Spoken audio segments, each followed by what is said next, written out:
Yang saya hormati Bapak Kepala Sekolah SD 3 Cibadak, yang saya hormati para wali kelas, yang saya hormati Bapak Ibu guru di SD 3 Cibadak.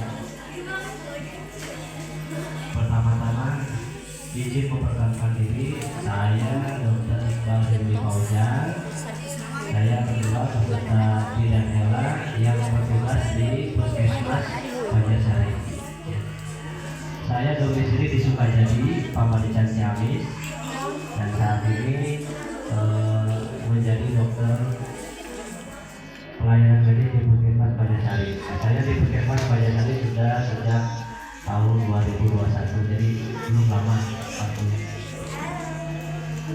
Ini kelas berapa semuanya ya? Sama kelas 6 ya? Ya. Gimana, tepuk semangat?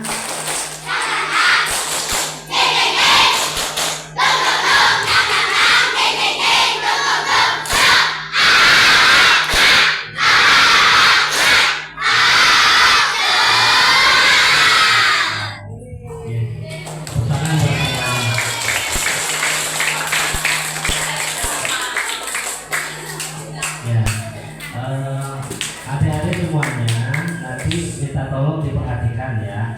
Nanti kalau ada yang memang perlu dicatat. Kalau ada yang nggak paham bisa nanti ditanyakan di akhir setelah saya menjelaskan. Atau kalau misalkan nanti tidak ada yang bertanya, saya yang akan menanya kepada adik-adik semuanya. Ya, jadi tolong diperhatikan. Ya, pada kesempatan pagi ini saya akan menjelaskan mengenai kesehatan reproduksi pada remaja atau anak usia dini dan pencegahan adiksi. Ya. Nah, kenapa kesehatan reproduksi pada remaja itu penting? Ya karena pada saat SD nanti adik-adik semua akan mengalami peralihan masa di mana dari mulai anak-anak menuju remaja. Mungkin untuk ini adalah kemampuan seseorang untuk memperoleh keturunan. Ya. Yang kedua sehat itu sendiri adalah sejahtera secara fisik, mental maupun sosial.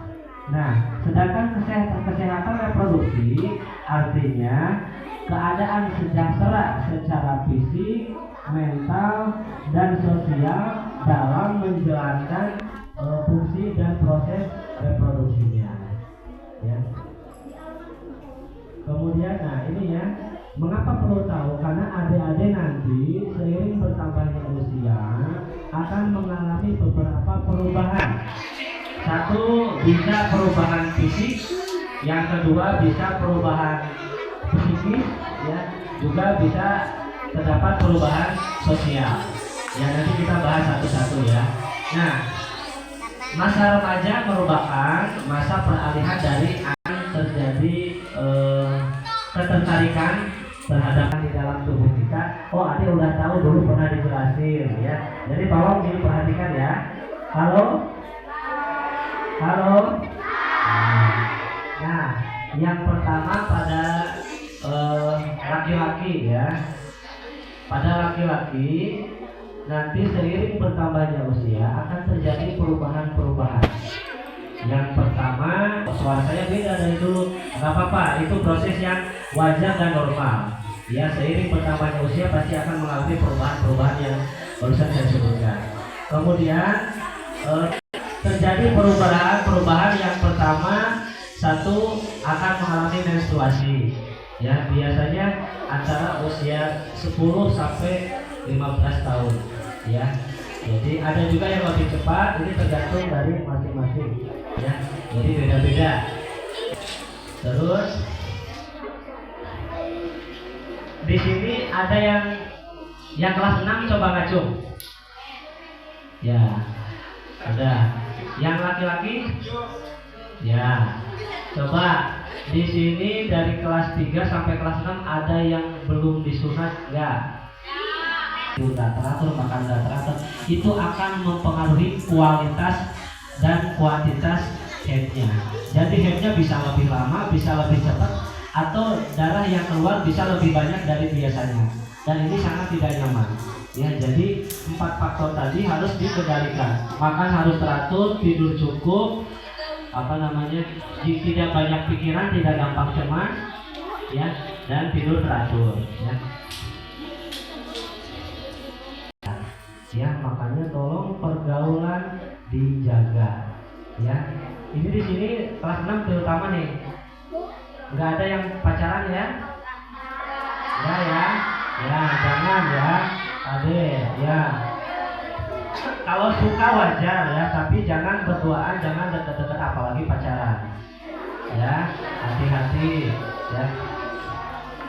Kemudian, nah, ini faktor-faktor yang mendorong seseorang untuk melakukan hubungan seksual, pelecehan seksual, hati-hati. Di sini siapa yang sering main HP? Oh, HP panas. Itu juga bisa mendorong. Halo? Halo? Hai? Ya, jadi yang kedua, melihat gambar. Ya, bisa di HP atau misalkan ada coret-coret di dinding gambar pengakuan tuh. Siapa yang suka gitu? Hah? Randi. Coret-coret di bangku, di kertas, di tembok. Nah, jangan ya, karena itu bisa merangsang untuk melakukan pelecehan seksual nanti. Yang ketiga, temannya itu bisa seksual ya.